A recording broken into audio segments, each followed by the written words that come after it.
मंडळी, राज्यातल्या महापालिका निवडणुकांना आधी ठाणे जिल्ह्यातल्या अंबरनाथमध्ये राजकीय वातावरण तापलंय।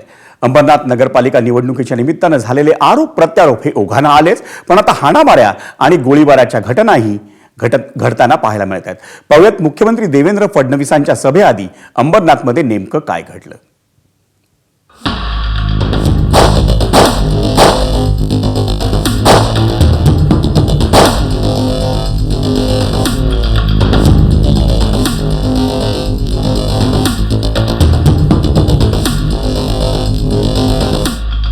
बुधवार, वेळ संध्याकाळी 7 वाजता, स्थळ अंबरनाथ। राज्याचे मुख्यमंत्री आणि गृहमंत्री देवेंद्र फडणवीसांची नियोजित सभा। त्याच्या बरोबर 12 तास आधी मध्यरात्री अंबरनाथ पश्चिमेकडच्या शंकर मंदिर परिसरात 2 मास्कधारी येतात, बेछूट गोळीबार करतात आणि निघून जातात। भाजप उमेदवार पवन वाळेकरांच्या जनसंपर्क कार्यालयावर हा गोळीबार होतो।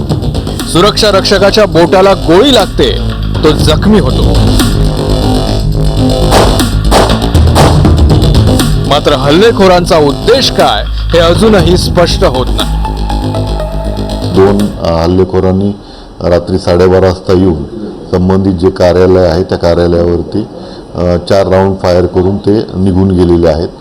या अनुषंगाने अंबरनाथ पोलीस स्टेशन तसेच उल्हासनगर झोनमधून आम्ही 3 विशेष तपास पथकं या तपासासाठी कार्यरत केलेली आहे। शिवाय गुन्हे शाखा ठाणे शहर यांचे समांतर तपास सुरू आहे। लवकरच या हल्लेखोरांपर्यंत आम्ही निश्चित पोहोचू।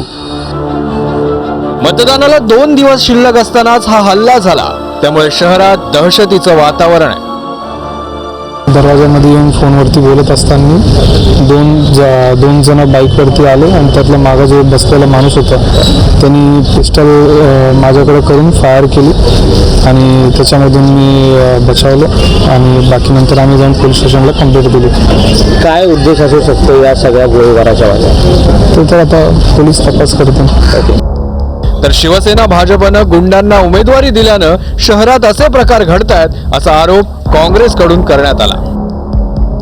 येथील खासदार आमदार मुख्यमंत्री असताना सगळे निधी दिलेले होते विकासासाठी आणि विनाश केलेला आहे आणि त्याचा एक प्रत्यय आलेला आहे का यांच्याकडे उमेदवार नाहीयेत, यांच्याकडे उमेदवार शोधावे लागतात आणि आज परिस्थिती यांच्या हाताबाहेर चालली कळतंय तेव्हा इथे गोळीबाराच्या घटना घडतात। आणि जर अंबरनाथ शहराला विकास पाहिजे असेल तर चांगला उमेदवार निवडा आणि चांगला मार्ग द्या। दरम्यान आचारसंहिता असताना, बंदोबस्त नेहमीपेक्षा अधिकचा असताना भर वस्तीत असा हल्ला होतो, याचा परिणाम मतदारांवर होऊन मतदानाचा टक्का यामुळे कमी होऊ शकतो। त्यामुळे पोलिसांना मतदारांमध्ये विश्वास निर्माण करावा लागेल। सुरेश काटे, एबीपी माझा, कल्याण।